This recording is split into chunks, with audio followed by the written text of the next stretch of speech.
Oke, Assalamualaikum warahmatullahi wabarakatuh. Selamat siang kakak-kakak semuanya.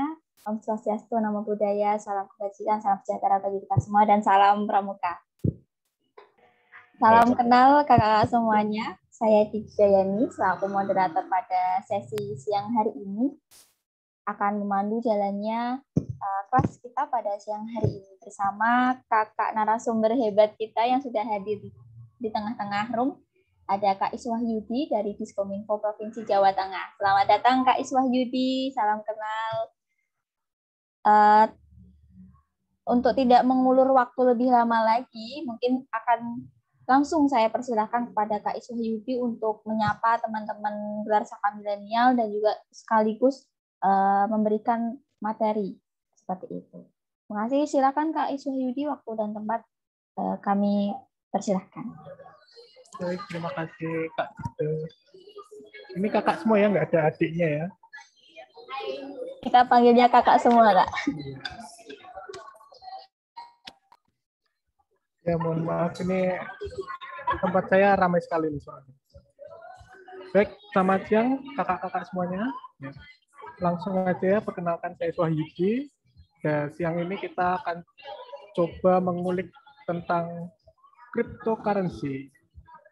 Sebelumnya di sini ada yang sudah terjun ke dunia cryptocurrency kah? Silahkan memberi reaksinya. Tunjuk tangan. 1 Pak Ardo. Ada lagi, saya galeri ya. Nah, ada lagi yang sudah terjun. Ya, jangan-jangan sini udah pada cuannya udah besar-besar nih. Saya malah yang kecil. Boleh silakan teman-teman raise hand siapa yang sudah berkecimpung atau mengenal minimal apa itu kripto. Yuk, silakan raise hand. Yang mengenal tidak boleh raise hand. Yang sudah berkecimpung. Yang sudah mengenal mungkin. Oh, kayaknya belum ada nih Kak, mungkin dijelaskan dulu dari Kakak. Iya. Ya kalau belum ada aku nggak ngasih materi ya. Kita kasih gimana cara kita terjun ke dunia kripto nih.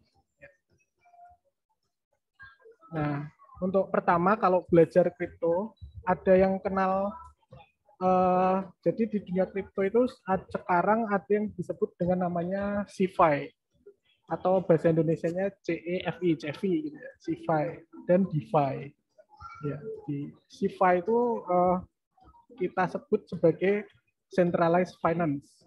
Jadi kalau kita mengenal bank perbankan yang pada umumnya, nah centralized finance itu perbankan di dunia kripto.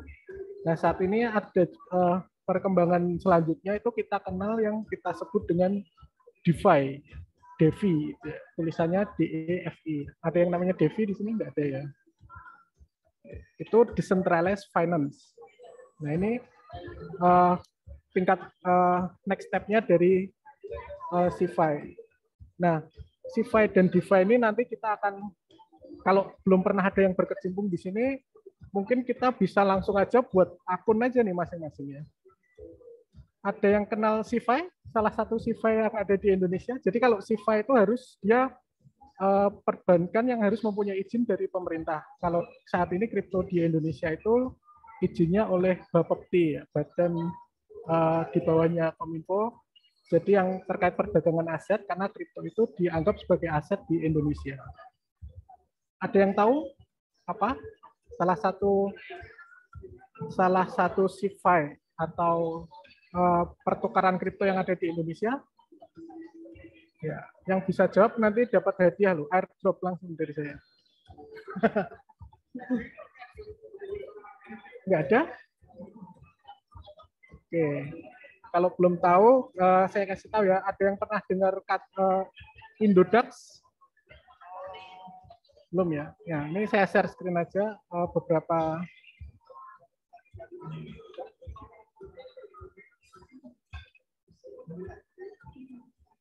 Ini kalau saya pindah gini kelihatan. Nah, ada yang Indodax.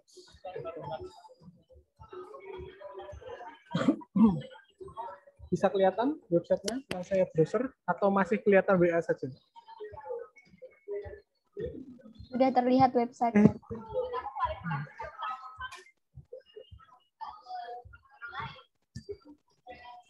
berupa akun ya.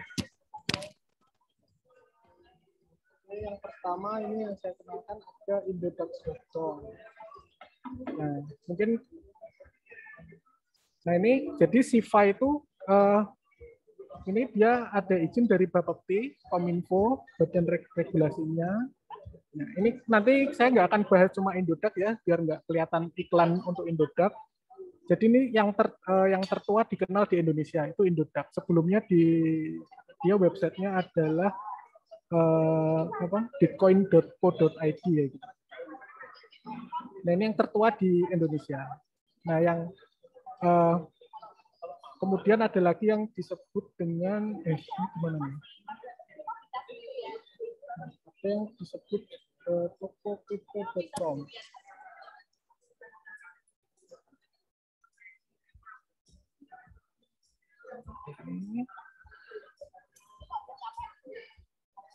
Kemudian saya satu lagi ya, ada rekening. Dan ada beberapa lagi. Jadi di Indonesia sekitar ada 12-an. Nah, jadi kalau kita ingin mulai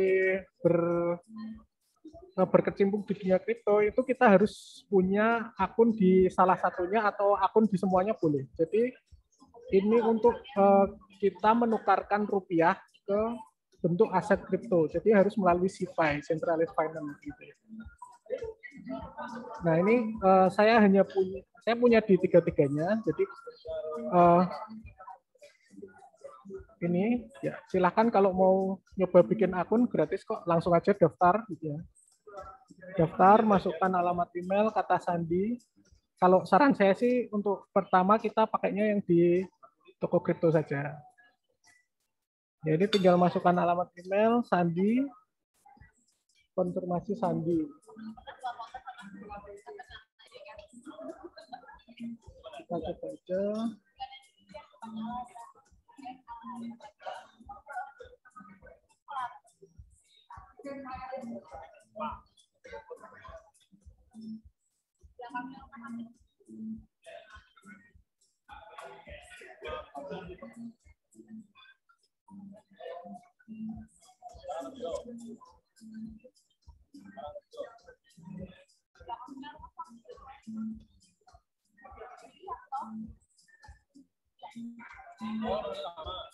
Ini ke email dan seterusnya ya.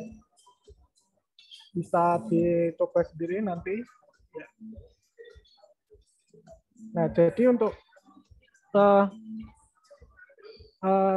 akun-akun kripto yang biasa kita kenal kan biasanya kita dengarnya Bitcoin nih, Bitcoin. Nah, ini Bitcoin ini akun yang dia tertua. Jadi koin tertua. Jadi penemuan pertama kripto itu adalah Bitcoin. Nah, saat ini sudah banyak bermunculan bahkan sampai ribuan. Nah, namun yang diakui itu dari setiap pasar berbeda. Jadi setiap pasar itu berbeda. Yang untuk toko kripto ini dia membuat yang namanya token TKO gitu ya. Namanya TKO, ini toko kripto harga terakhirnya sekian. BNB harga terakhirnya sekian. Dan seterusnya.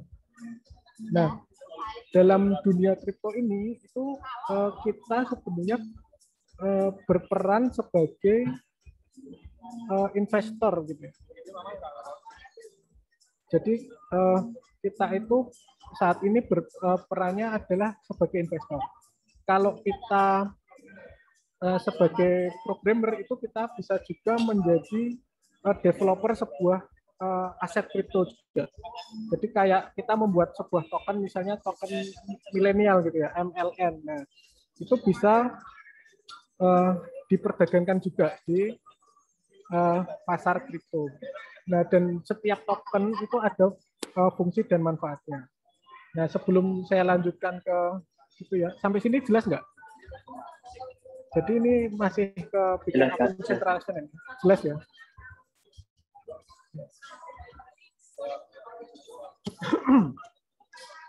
Nah, selanjutnya sebelum saya lanjutkan ke yang lebih detail, jadi kalau ingin belajar dasar-dasarnya, kalau kita belum tahu dasarnya sama sekali, itu kita bisa belajar di ini.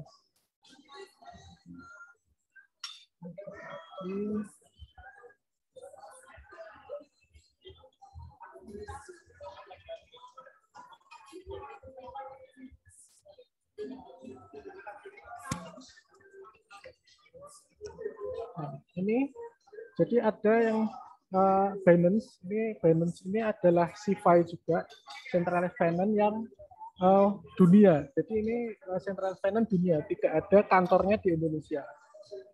Nah, ini mungkin di beberapa provider di Indonesia mungkin diblokir karena Binance ini oleh pemerintah Indonesia dianggap belum berizin gitu. Jadi karena Binance ini adalah pasarnya dunia, dia tidak membuka pasar di Indonesia. Berbeda dengan yang toko kripto tadi. Nah, toko kripto ini dia bekerja sama dengan Binance. Nah, namun dia terregistrasi oleh Bapepti. Ini yang di Indonesia yang berizin. Jadi kalau kita bikin akun untuk bertukar rupiah, kita yang berizin lewatnya sini. Nah, sedangkan kita, jadi kalau sebuah pasar itu ada pasar yang lokal di Indonesia, dan ada juga yang dunia. Nah, yang dunia itu yang di Binance ini. Nah, ini di sini kita bisa belajar apa itu gitu ya. Itu ada di academy.binance.com. Nah, ini pakai belakangnya kasih /ID biar bahasanya bahasa Indonesia. Nah, ini di sini panduan lengkap hal kripto, kita bisa mulai di sini. Jadi bagaimana cryptocurrency itu ditemukan pertamanya ya. Jadi ada 280 artikel apa itu mata uang kripto. Jadi mata uang kripto seperti uang tunai yang berwujud digital. Anda dapat mentraktir teman, beli kaos kaki, penerbangan dan hotel dan lain-lain. Ya. Namun di Indonesia kan aset kripto dianggap sebagai aset, bukan sebuah mata uang karena bertransaksi dengan selain rupiah itu kan dilarang ya. Jadi kripto itu hanya sebagai aset, walaupun teknologinya ada juga teknologi kita memesan penerbangan atau hotel dengan aset kita. Jadi seperti menukar aset dengan fasilitas lain itu sudah ada. Nah, ini jadi mengapa disebut mata uang kripto? Karena kombinasi dari kriptografi dan mata uang. Jadi semua itu terenkripsi oleh sistemnya. Ini dan seterusnya bersifat permissionless, jadi kita bisa transfer juga, ada mekanisme transfer juga aset, kemudian tahan sensor, jadi jaringannya berbasiskan blockchain. Nah, dan metode pembayaran murah cepat ya. Jadi aset kripto itu karena dia bertukar aset untuk saling istilahnya saling transfer itu tidak ada batasan maksimal. Jadi kalau di perbankan kan kadang transfer itu tergantung kartunya. Kalau platinum bisa sampai 100 juta maksimal. Nah, kalau di kripto itu bikin akun baru itu bisa transfer berapapun, bahkan hingga miliaran pun bisa. Makanya aset kripto kadang-kadang dianggap bisa menjadi lahan pencucian uang. Nah, itu tapi untuk yang centralized finance karena sudah dibatasi oleh regulasi, maka dia ada batasannya juga. Jadi kalau kita ingin memasukkan dana atau menarik dana itu ada batasannya, tergantung dari kita jenis akunnya. Jadi maksimal ada yang 250 juta untuk akun biasa dan 1 miliar untuk akun yang sudah mendaftarkan dengan NPWP seperti itu. Jadi decentralized finance. Nah, yang menemukan Bitcoin itu siapa kan? Jadi penemu Bitcoin itu dikenalnya dengan nama Satoshi Nakamoto.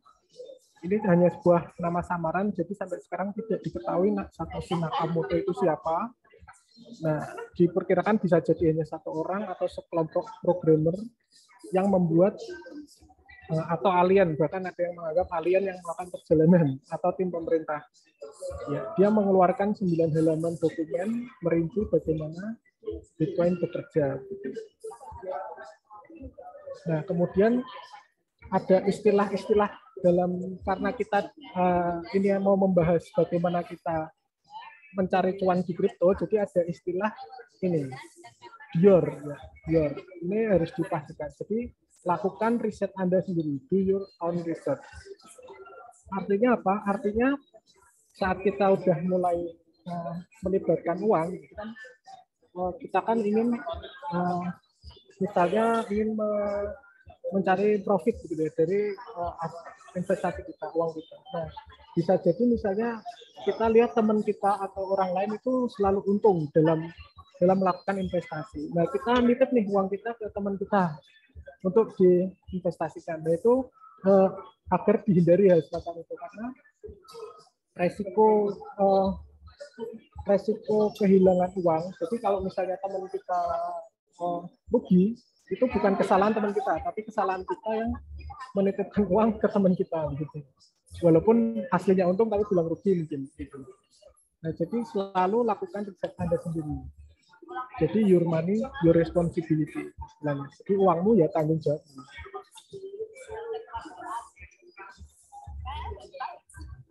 Oke ya, sampai sini mungkin ada yang masih bingung. Silakan teman-teman barangkali sampai. Ya, kita langsung sharing aja ya. Kalau ada yang mau ditanyakan langsung aja. Di sela tidak apa-apa. Ya, ini sudah ada yang raise hand. Oh ya, mana ya? Mana nih? Oh ya, silakan Kak Hidayatua. Silakan Kakak, bisa Oke. Terima kasih Kak Dida atas waktunya. Izin bertanya Kak Iswayudi. Ya. Ada nggak sih resiko atau segala kemungkinan terburuk di kripto ini Kak? Ya, resiko itu selalu ada ya dimanapun. Di perbankan pun juga ada. Jadi kayak pernah baca berita kalau ini ada Setio Nugroho, ini Kak Setio Nugroho dari Biro APBJ. Jadi ada. Jadi di kripto, jadi kalau di kripto itu resikonya paling tinggi di antara yang lain. Karena kripto itu berjalan 24 jam tanpa berhenti. Dan belum ada regulasi yang regulator. Jadi kalau di regulator yang membatasi keuntungan atau kerugian seseorang. Jadi kalau kamu untung ya untung sebesar-besarnya, kalau rugi ya rugi sebesar-besarnya. Begitu. Nah, lalu bagaimana kita memanajemennya gitu ya? Kita kalau ingin memanajemennya, kita mulai dengan istilahnya kalau saya sebut uang dingin begitu. Cobalah dengan uang dingin, dengan misalnya uang untuk harusnya untuk bayar kos-kosan, uang untuk kontrakan gitu dimasukkan gitu, jangan. Itu berisiko. Jadi uang dingin itu misalnya tabungan kita yang udah nganggur setahun 2 tahun gitu, dicoba gitu. Nah, modal untuk memulainya itu berapa gitu. Ada juga tanpa modal juga bisa memulai dengan nol. Jadi nanti saya jelaskan beberapa cara kita mendapatkan cuan dari kripto gitu. Dari yang tanpa modal caranya gimana, yang dengan modal caranya gimana gitu. Nah, mungkin itu. Jadi resiko selalu ada. Jadi kalau kita buat akun itu selalu dikasih peringatan bahwa volatilitas ini sangat besar sekali. Apakah Anda bersedia? Pasti itu kalau yang centralized finance karena itu sudah regulasi dari pemerintah, dia wajib seperti itu. Ada udah yang nyoba buat akun? Ya. Nanti dicoba ya. Ada KYC-nya, jadi KYC kalau centralized finance ada know your customer. Ada lagi yang mau ditanyakan atau sharing? Atau ada yang pernah cerita temannya itu dapat untung? Ya silakan. Kak Dharma, silakan. Oke, Kak. Terima kasih, Kak. Mau tanya, Kak. Ya. Kan di internet ini kan booming sama namanya NFT, toh, Kak? Ya. Wah, ini udah tahu NFT nih. Berarti udah terjun ini. Ya, oke. Bukan terjun. Hanya tahu kan itu kan sempat booming. Nah, apakah itu sama dengan kripto, Kak? Atau beda? Ya, jadi NFT itu sebenarnya perkembangan dari teknologi blockchain. Jadi kalau kripto dulu itu hanya sebuah koin, pengembangan selanjutnya itu adalah ada token yang dibangun di atas koin itu atau jaringan itu. Kemudian saat ini itu baru tahun 2021 ini itu yang disebut NFT. NFT itu non fungible token. Jadi mekanisme blockchain yang dia saat ini disebut dengan, jadi ini ya, saya lihatkan aja kalau di toko kripto itu. Ini ada toko NFT.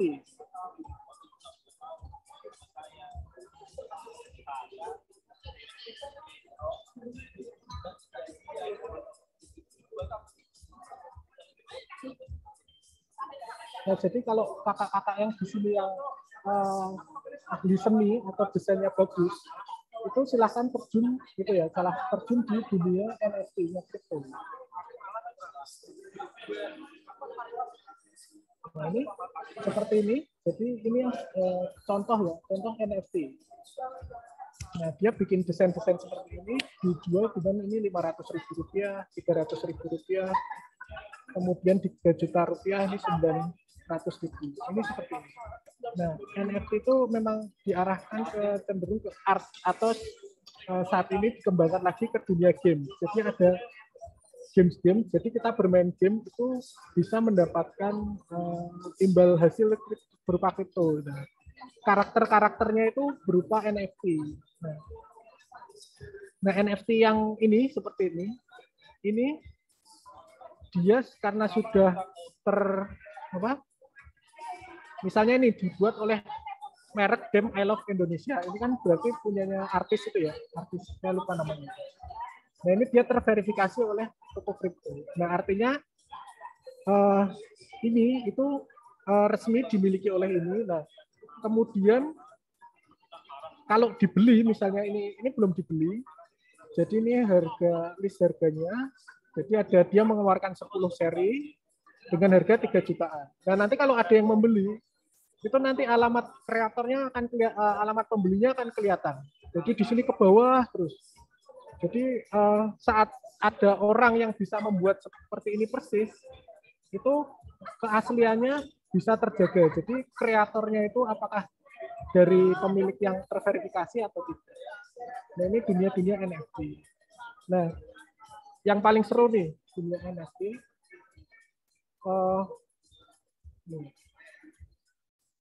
Ini yang Indonesia ya. Kalau yang luarnya ini OpenSea.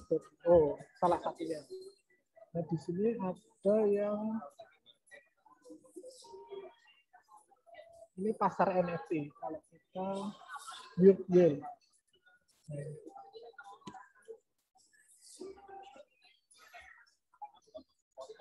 Nah, ini dia bikin desain semacam ini. NFT semacam ini. Nah, ini dijual dalam bentuk kripto dengan nilai kriptonya Ethereum ya. Ethereum. Dia total transaksinya berapa ini? 1.800 Ethereum. Nah, kita lihat 1.800 Ethereum itu di rupiah, didolarkan ya. Kita dolarkan saja.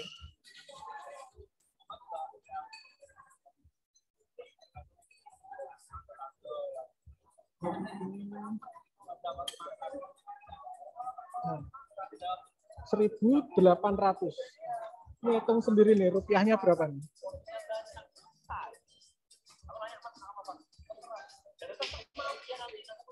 Rupiahnya berapa nih? Nggak kelihatan ya. 123. 110 miliar. Dari jual NFT semacam ini. Nah, yang punya siapa? Nah, ini. Yang bikin aneh lagi, ada yang kenal ini yang punya? Atau tahu mungkin? Nah, anak-anak umurnya sekarang sekitar 18 tahun dia. Atau 17-18 tahun. Ya, ini dia udah sejak 8 tahun, dia hobi swimming, taekwondo, coding, kemudian membuat ini. Kalau kita lihat beritanya,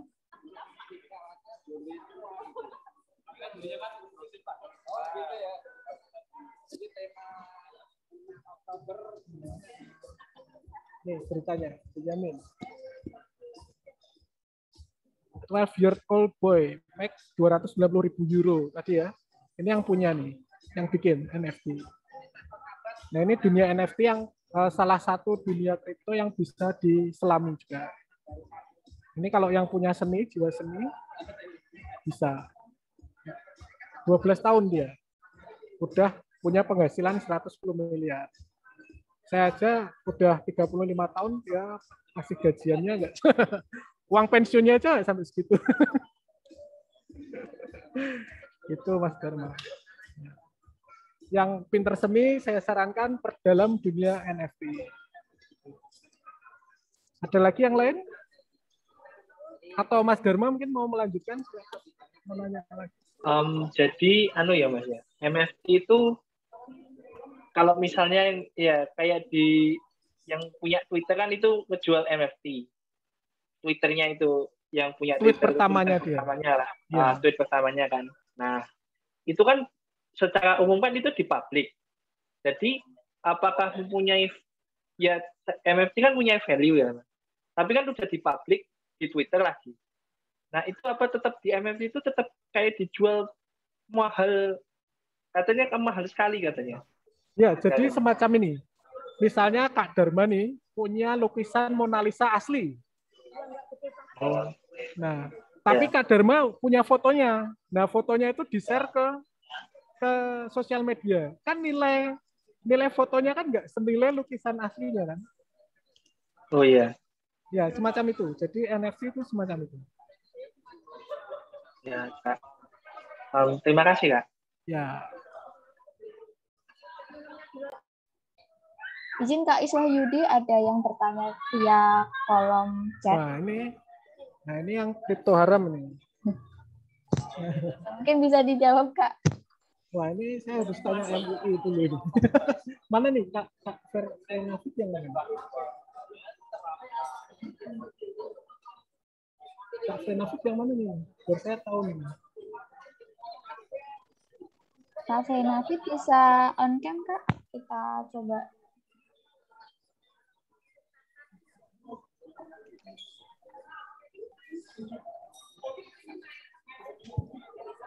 Kak Fernafit bisa on cam dulu. Enggak juga enggak apa-apa. Oh, dia lagi di mobil Kak. Mungkin bisa dijawab dari Kak Iswahyudi dulu. Ya. Nah, memang ada fatwa yang menyebutkan cryptocurrency itu haram. Ya memang benar ada. Jadi tadi tiap kripto itu ada yang penggunaannya masing-masing. Jadi ada seperti use case-nya itu. Jadi penggunaan. Dan misalnya tadi kan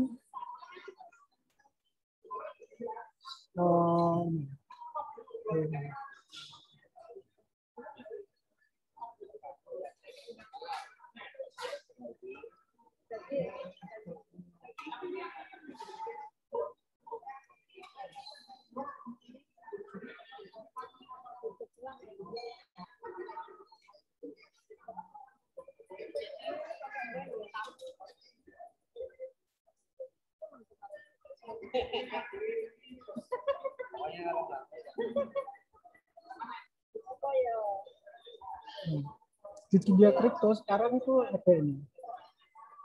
Jadi selain MUI ya di dunia itu ada semacam ini. Jadi yang dia menghalalkan kripto yang halal apa yang enggak apa. Sama seperti saham. Jadi saham itu juga ada saham yang kategori syariah ada yang enggak. Nah, di kripto itu kan banyak. Misalnya dari ini. Ini ya, ini dari Islamic Finance Guru, jadi dia yang mengatakan halal haramnya. Nah, dilihat dari sisi pemanfaatannya. Nah, ini misalnya analisisnya gimana? BTC is straightforward crypto and has been deemed permissive by many scholars. But some do disagree with this article. It is best understood at this point as a digital asset, as opposed to a currency based one. Jadi dianggap sebagai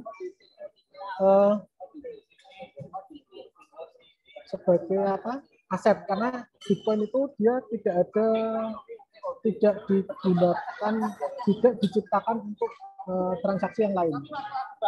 Nah, apakah ini holding? Ya, dan sebagainya. Nah, macam-macam kripto ini, jadi ini similar analisis to BTC gitu. Nah, ini yang Polkadot. Ini ada juga use case-nya, jadi untuk apa? Nah, ada juga kripto yang digunakan untuk berjudi. Nah, itu yang jelas halal. Jelas haram, maaf. Misalnya nih,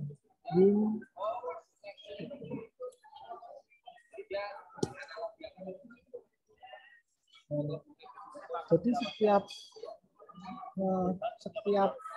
koin itu ada tujuan dia dibangun, kecuali Bitcoin. Karena Bitcoin itu yang satu utama.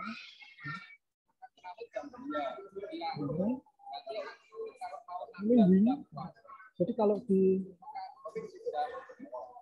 toko kripto ada nggak?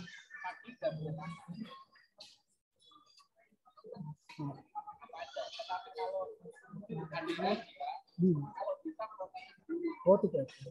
Di payment.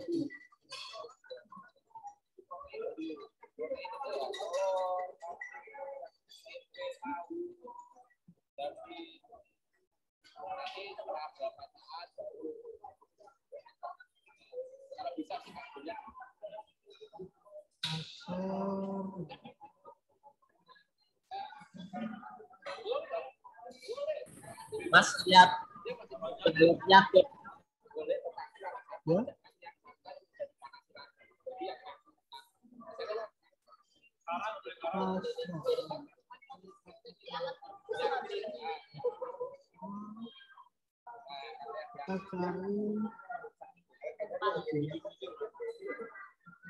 Nah, nih.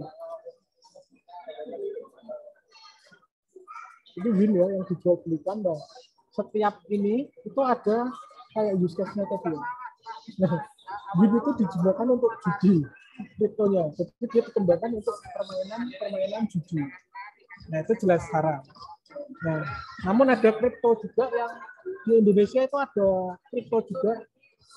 Ini ya, ini produk Indonesia, Boses Crypto. Nah, dia token bukan koin, dia token itu dia dibangun di atas koin.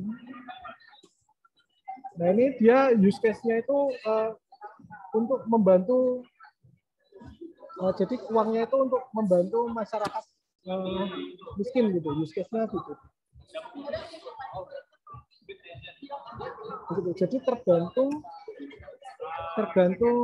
itu ya, use case dari kriptonya. Kalau menurut saya, dan sebenarnya sudah ada list yang kalau kita nggak mau susah itu tinggal cari list yang dikategorikan halal dan yang enggak gitu. Ada yang mengeluarkan. Ya mungkin itu ada lagi yang mau ditanyakan.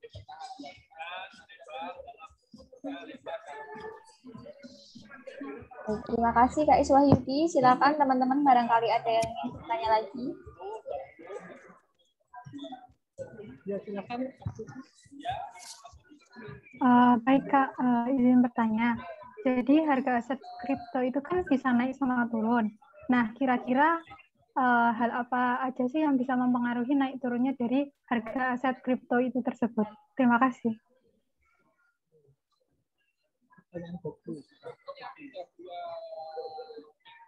Ya.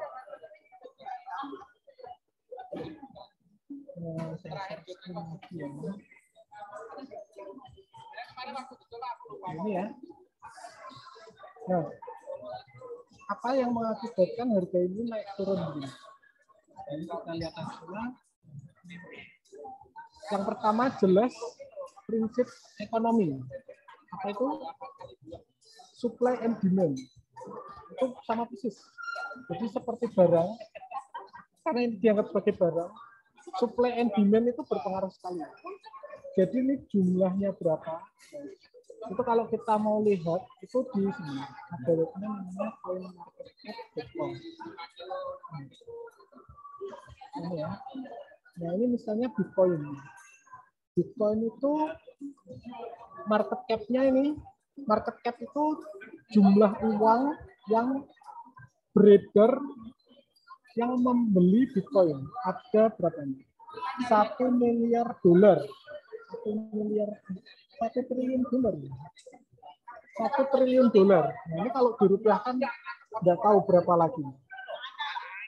Ini yang disebut dengan demand. Begitu ini tinggi, nah, supply akan berpengaruh. Nah, ini circulating supply. Nah, Bitcoin itu cuma ada 18.000 sekian Bitcoin yang saat ini beredar. Nah, sedangkan yang beli itu totalnya uangnya segini. Makanya harga itu akan naik sampai 61.000. Kalau kita beli Bitcoin 10 tahun yang lalu, ya, mungkin harganya murah, hanya $1 atau hanya $1. Jadi makanya ada banyak berita yang orang-orang yang sudah memegang Bitcoin sejak dulu itu sekarang udah jadi miliarder. Gitu. Itu karena itu tadi. Karena belinya saat market cap-nya kecil atau saat demand kurang, namun circulating supply-nya besar, nah kemudian dia berkembang terus harganya. Makanya harganya naik. Itu yang pertama yang jelas. Jadi supply and demand-nya berpengaruh. Nah, kemudian apa yang mempengaruhi demand gitu. Kenapa demand-nya bisa tinggi? Gitu. Nah, itu dari istilahnya semacam apa ya, semacam FOMO-nya dia, apa ya istilahnya, kayak iklannya dia gitu, walaupun dia nggak iklannya, istilahnya orang melihat Bitcoin itu seperti apa sehingga dia rame-rame membeli gitu. Nah, Bitcoin itu udah diterapkan di negara sebagai mata uang resmi itu di negara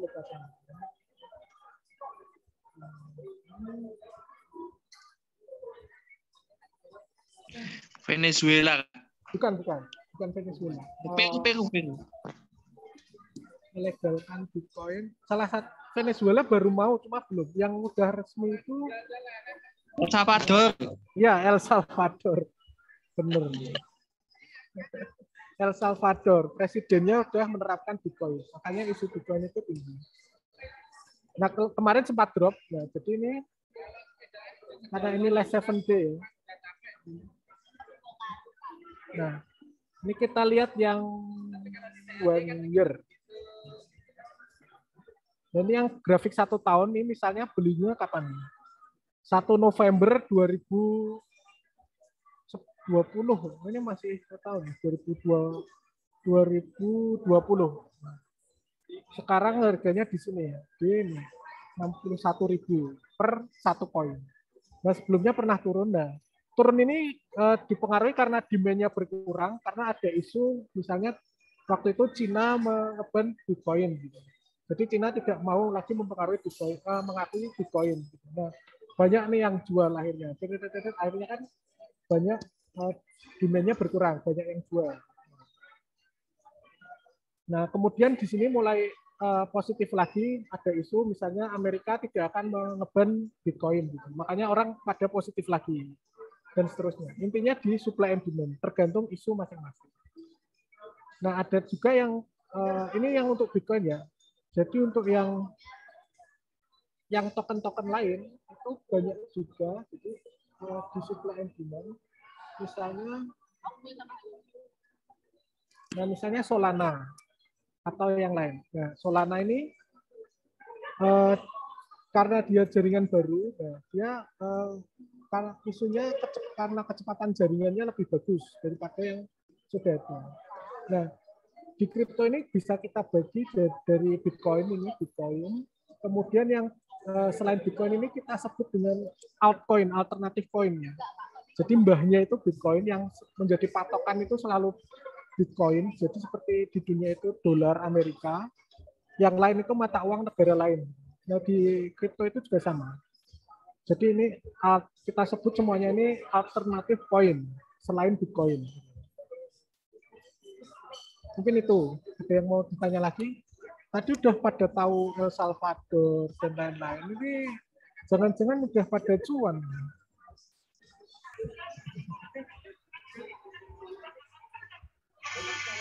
Bagaimana cara transaksinya, Kak? Oh iya. Jadi biar cuan seperti judul itu gimana gitu loh, Kak? Konkret aja, Kak. Ya, Kak Ardo. Tinggal tadi ya, sebelum saya ke cara cuannya, ada yang mau nanya lagi? Kalau nggak ada? Izin Kak, saya mau tanya nih. Oh iya. Iya. Tadi kan Kak Ismail Yudi sempat berbicara tentang riset ya, kita kalau mau... Iya, pasti riset.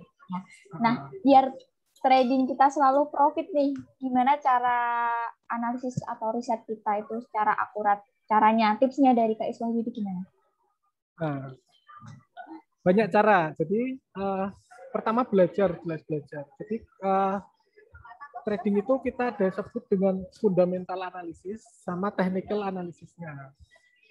Nah, kalau fundamental analisis itu paling gampangnya kita lihat aja tokennya gitu ya. Misalnya, nah ini. Belum bisa.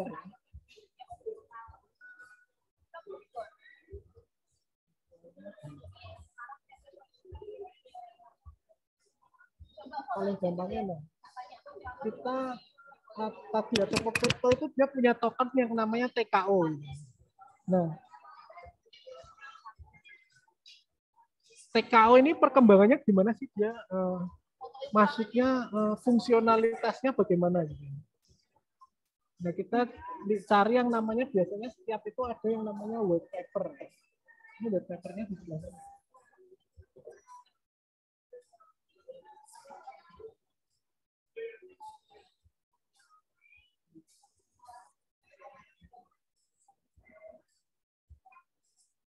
Di bawah itu.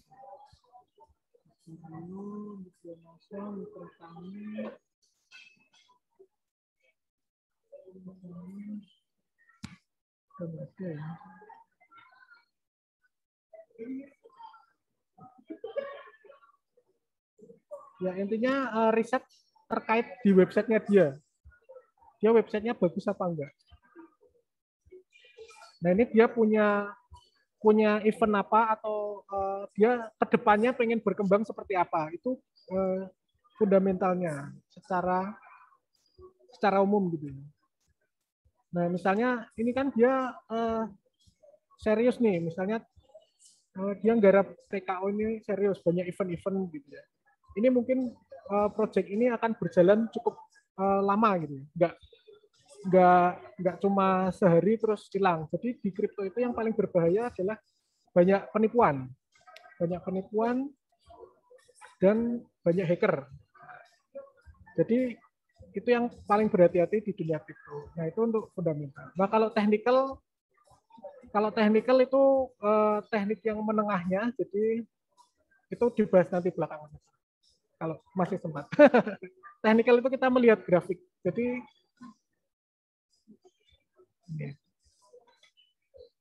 Oke, Kak. Ya. Ini ada yang tanya mau disimulasikan mungkin Kak, coba main. Oke.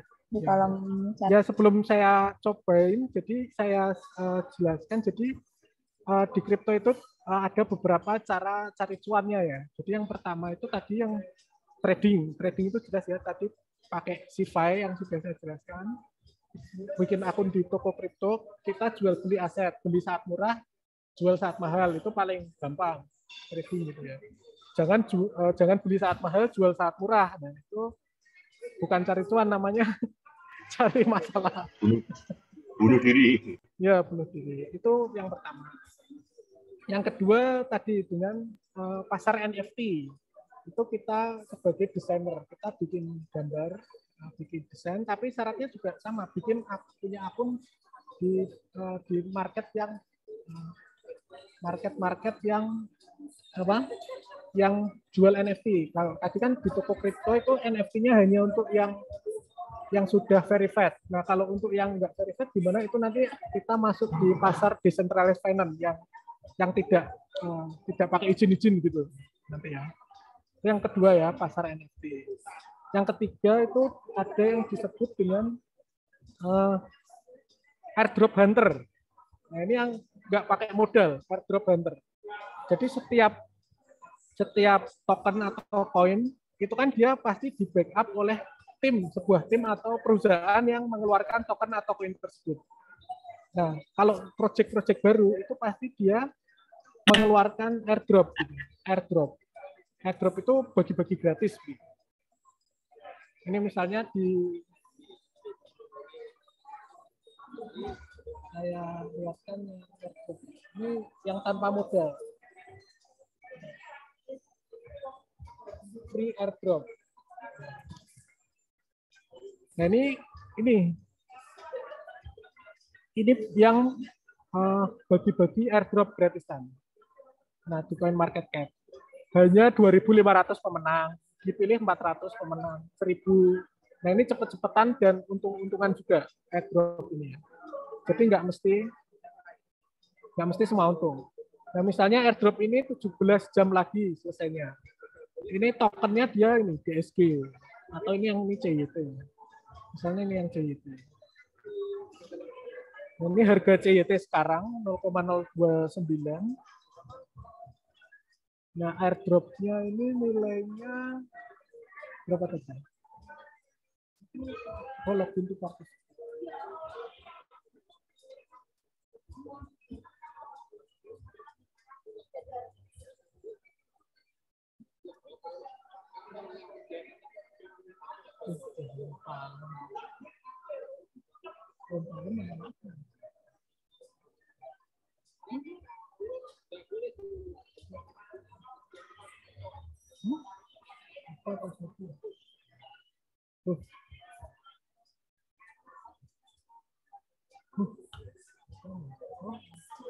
Wah, hilang. Cuannya hilang. Nih.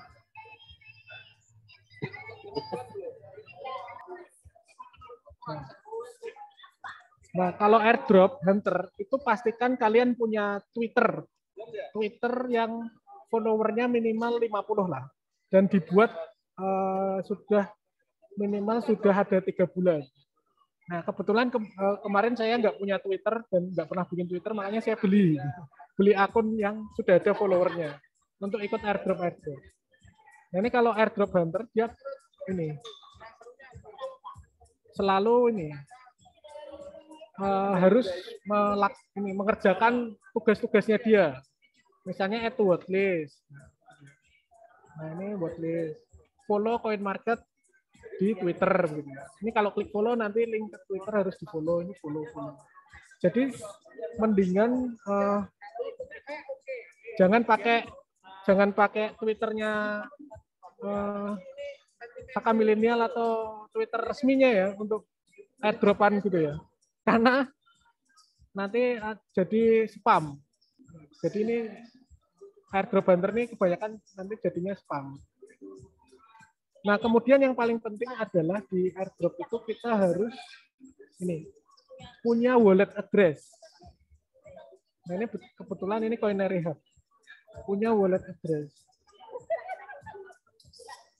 Nah, wallet address ini gimana cara? Ini kita harus bikin wallet. Wallet itu kita istilahnya punya dompet kripto.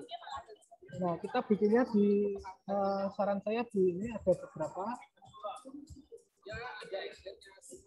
Ini ya, Trust Wallet. Ini bikinnya lewat handphone sih. Cara nge-sharing handphone gimana ya?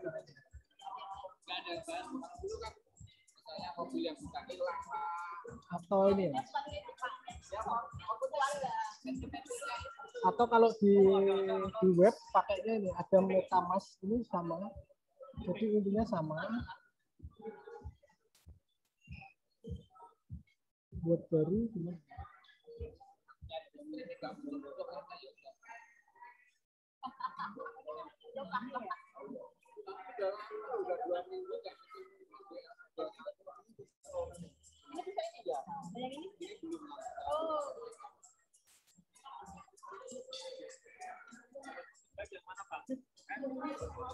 Yang kotak kecilnya kelihatan nggak?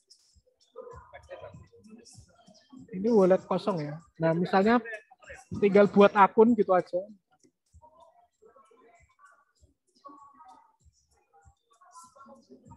Nah, kalau ini kalau di sini nggak kelihatan. Nggak kelihatan. Jadi kalau di Play Store di handphone kalian ya, di handphone kalian tuh coba aja buka Trust Wallet gitu. Trust Wallet.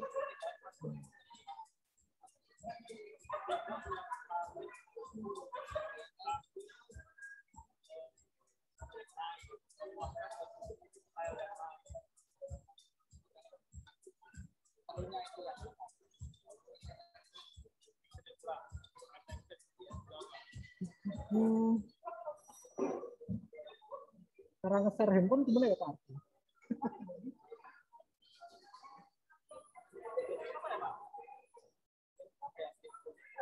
Dicoba sendiri ya di handphonenya masing-masing. Kelihatan. Matikan dulu.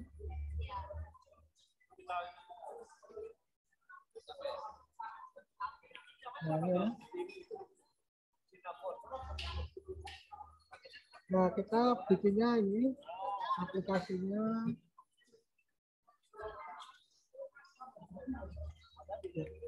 Jadi aplikasinya ada ini ya. Save file, walletnya, sama Trust Wallet. Ini yang wallet. Nah, wallet ini fungsinya buat apa? Jadi kalau di centralized finance, tadi kan kita setor uang ke mereka ya, ke bank. Nah, wallet ini kalau kita ingin menyimpan kripto yang udah kita beli di alat kita, di kita sendiri. Jadi kalau banknya tutup, bangkrut gitu misalnya. Nah, asetnya itu masih disimpan digital. Nah, itu fungsi wallet. Nah, wallet ini nanti berfungsi untuk bermain juga di decentralized finance. Jadi kalau tadi kita sudah jelaskan centralized finance, kita, wah ini udah ada yang jelek, bagus itu. Sedikit buat langsung. Nah, jadi kalau kita sudah di wallet, itu kita bisa untuk menukarkan uang. Jadi kalau nggak mau repot ke centralized finance, itu kita pakai decentralized finance. Nah, decentralized finance itu cara kerjanya gimana? Misalnya ini salah satunya ya, yang terkenal aja.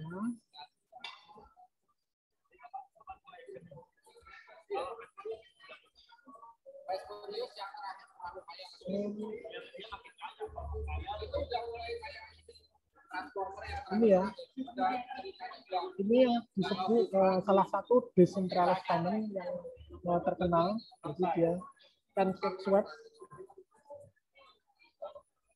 Nah, ini kita selalu connect ke wallet gitu. Nah, connect ke wallet itu ada pakai dengan plugin. Jadi MetaMask itu sebuah plugin Chrome, ada MetaMask atau Wallet Connect ya. Karena ini saya bukanya dengan browser, kemudian saya ingin wallet saya di handphone ya, saya coba Wallet Connect.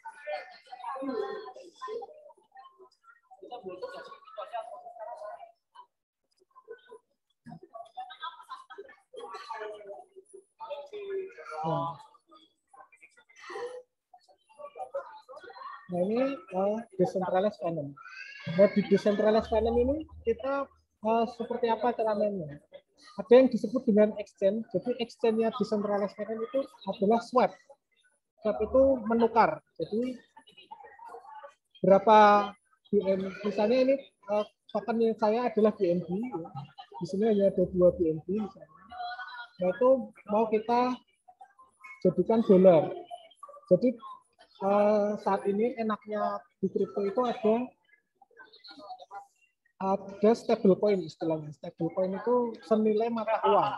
Jadi kita tidak perlu menukarkan ke rupiah dulu atau ke uang dulu. Jadi kita bisa tukarkan ke rupiah. Nah, misalnya ini kalau saya tukar saat ini, jadi 1 BNB itu sama dengan 493 dolar.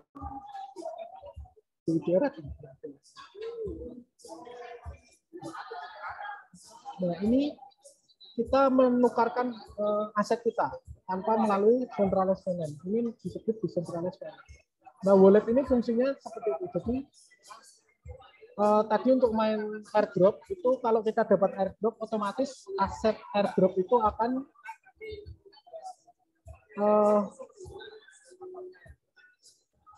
dapat aset gitu ya. Yang jadi misalnya tadi misalnya CYT tadi ya, airdropnya CYT ya. Mana?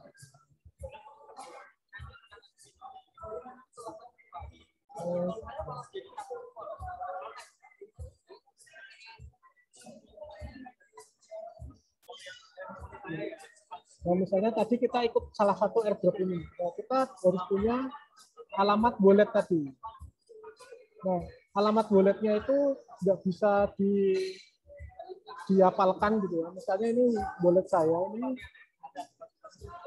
alamatnya semacam ini, panjang sekali. Nah, kalau misalnya ikut yang ini,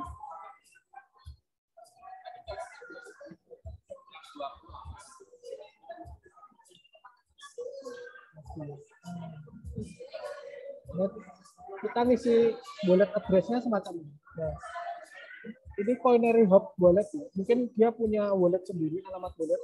Ini kalau ini alamatnya alamat BSC, jadi alamat BEP20 ya. Yang perlu saya jelaskan mungkin yang belum tahu ya, kalau yang udah tanya CYT tapi mungkin sudah sering pakai, sering main kripto. Nah, jadi di misalnya BNB ini, ini belum.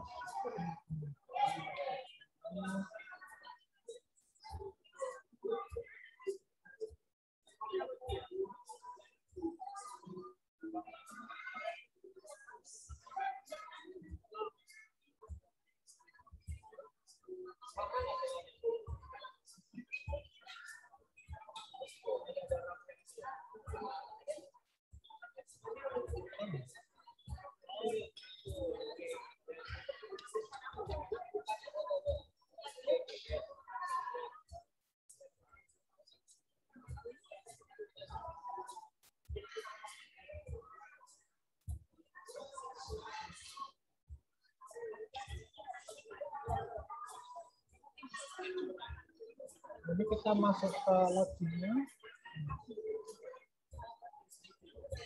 Nah, misalnya BNB ini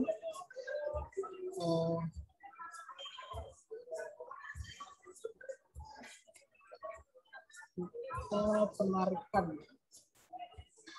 Nah, saat kita penarikan, nah ini ada yang jaringannya macam-macam ya, lain.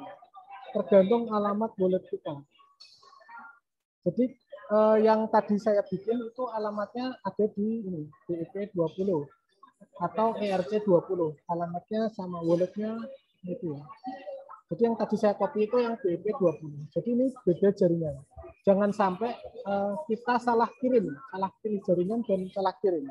Itu aset kita hilang, nggak bisa dikembalikan dan nggak bisa protes. Karena kesalahan kita sendiri. Jadi your money, your responsibility. Oke, jadi jaringannya ada macam-macam yang cukup terkenal. Jadi selain Bitcoin itu ERC dan BEP20. Yang baru hit sekarang itu ada Solana, Avax gitu. Jadi misalnya jaringan ini, yang ini ada jaringan Solana, jaringan BEP. Gitu. Tergantung koinnya. Misalnya ini, dia ada jaringan Avalanche, ada jaringan BEP20, jaringan Avax System. Nah, ini jaringan ini sangat berbeda sekali. Itu. Nah, itu yang airdrop tadi ya, harus punya wallet. Nah, mungkin bisa langsung bikin wallet aja. Nanti silakan bisa bikin wallet, mungkin Mas Hidayatua, Mbak Titis, kalau sudah bikin walletnya silakan kirim ke saya, langsung saya kasih airdrop. Kalau bisa bikin langsung kirim ke saya. Jadi kirim alamat BEP20.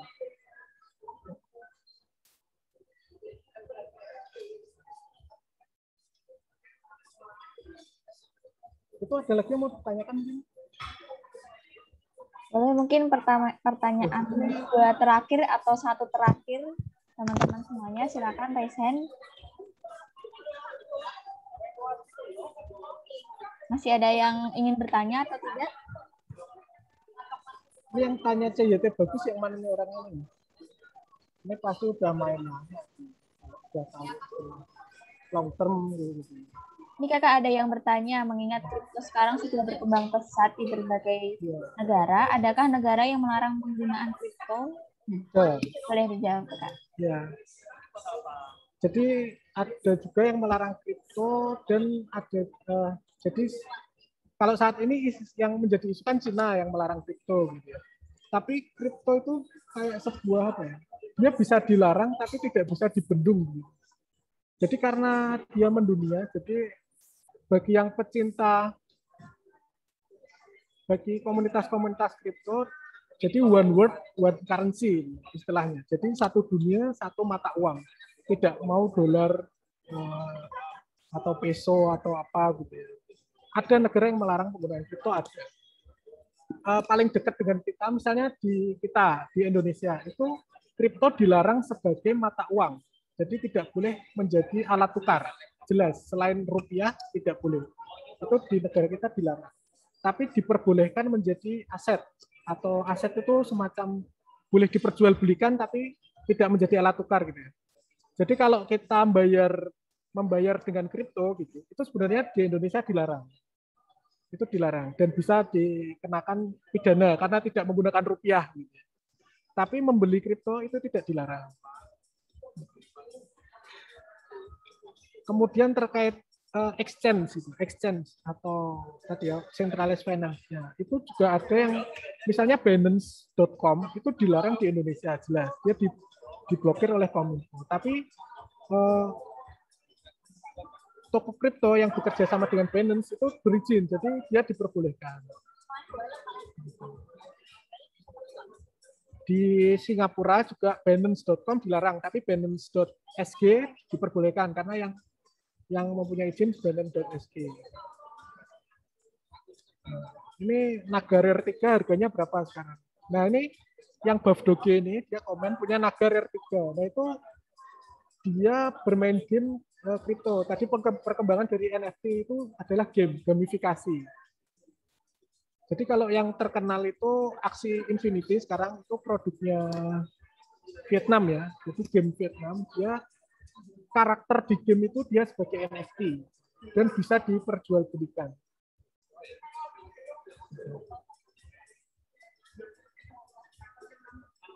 Ya. NFT paling mahal. NFT paling mahal itu yang dijualbelikan kalau nggak salah CryptoPunk ya. Jadi ini NFT. Oh, banyak NFT mahal. Tinggal Google aja ya, NFT termahal.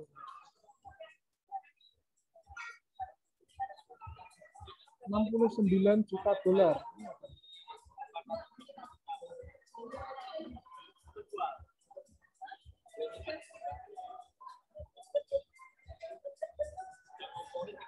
Jadi ini seniman bernama Beeple itu menjual NFT $69 juta, setara 983 miliar pada Maret 2021. Nah ini cuma gini ya, gambar ini. Sebuah karya seni. Nah, ini kan bisa di-copy nih, tapi NFT-nya terjual mahal. Bahkan NFT aneh. Justru NFT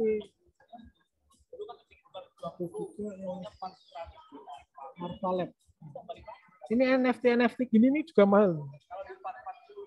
Ada yang seharga $1 juta nih, semacam ini. Kita lihat ini. OpenSea. Ini pasar NFT yang jadi karena itu pasar, dia juga ada yang pasar yang laris, pasar yang enggak.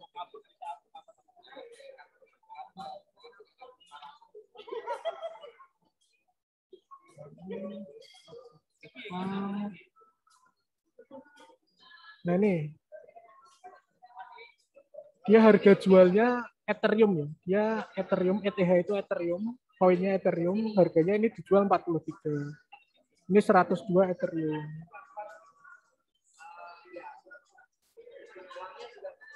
Kalau yang lakunya dia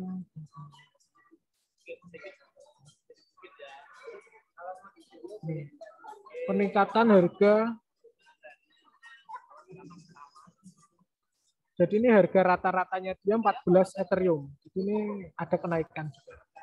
Jadi ini di dunia NFT bagi yang tadi ingin cari cuan di dunia NFT. Kalau 500 juta banyak ya. Untuk CryptoPunk sendiri banyak, ratusan juta dolar malahan. Paling mahal 1 juta dolar, udah miliaran. Paling mahal itu harganya udah miliaran, ratusan miliar. Karena dia pakai dolar. Bahkan ada airdrop yang dalam bentuk NFT sekarang. Nah ini akan bisa.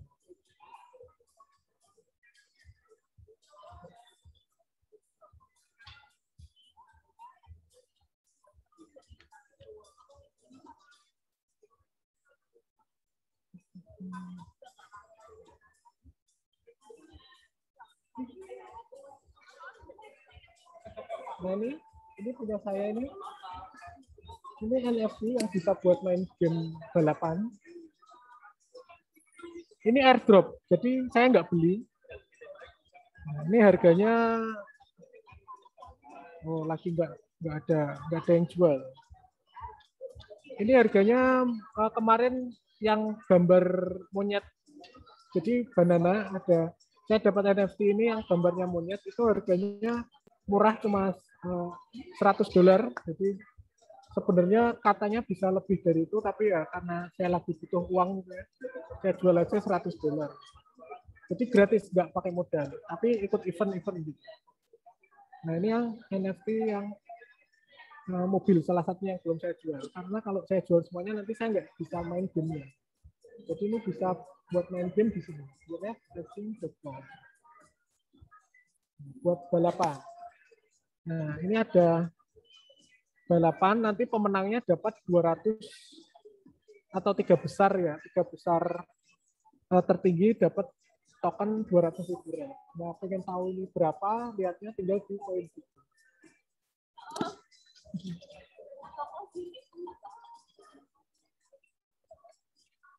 Nah, ya. Yang pinter balapan 200.000. Nah, hadiahnya 489 juta lah. Pinter balapan. Saya ikut nggak menang-menang soalnya nggak punya alat. Harus pakai setir.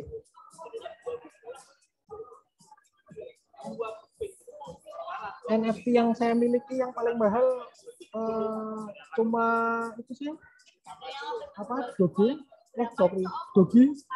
Jadi NFT Dogi. Nah itu cuan paling banyak saya pertama dari token Dogi. Itu sudah ada NFT-nya Dogi. Shiba Inu level 6. Seharga 20.000 Dogi waktu itu. Jadi waktu itu harga 20.000 Dogi itu 10 berapa BNB ya? 4 kali lipat. Jadi kalau sekarang mungkin karena harga Dogi turun kan. Kalau dengan harga sekarang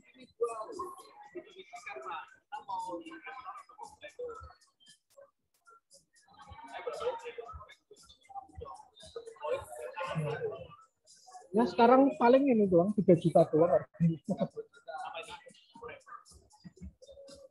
20 sorry kok 20. Iya, karena Doginya lagi turun banyak.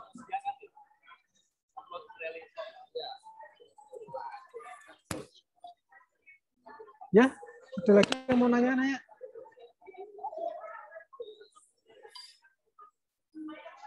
Oke, silakan teman-teman. Kalau dirasa sudah cukup, kita akhiri pertemuan sesi siang hari ini. Barangkali kalau sudah tidak ada yang mau tanya lagi. Atau masih ada yang mau tanya, silakan.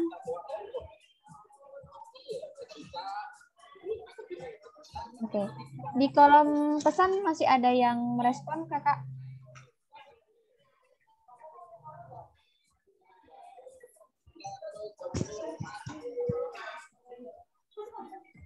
Oke. Sepertinya untuk pertanyaan sudah tidak ada lagi ya. Kira-kira barangkali masih ada diskusi terkait pribadi atau yang lainnya lebih lanjut bersama Kak Isma Yudi, bisa nanti melalui jalur pribadi seperti itu ya Kak semuanya. Baik, mungkin terakhir Kak Isma Yudi mohon izin untuk menyampaikan closing statement atau pesan-pesan untuk kita semua peserta gelar Saka Milenial pada sesi siang hari ini. Silakan Kak. Apa ya pesan-pesannya? Ya, salam cuan. Silakan mencoba. Cobalah dengan jadi kalau di dunia kripto itu kalau mulai cobalah dengan uang yang kita rela hilang. Misalnya kita mulai dengan 1 juta. Nah, kita rela 1 juta itu hilang. Mulailah dengan gitu. Berarti tipsnya berani berkorban gitu ya Kak? Iya, harus. Baik, terima kasih Kak Isma Yudi atas ilmunya pada sesi siang hari ini. Kami mohon maaf apabila ada sesuatu yang kurang berkenan. Kita akhiri sesi siang pada hari ini. Siang hari ini dengan bacaan hamdalah bersama-sama. Alhamdulillahirrahmanirrahim. Semoga bermanfaat bagi kita semuanya. Terima kasih. Tapi Kak Hidayatullah sama Kak Titis nggak kirim wallet address, belum bikin addressnya, cuma Bofdogi doang nih yang ngirim.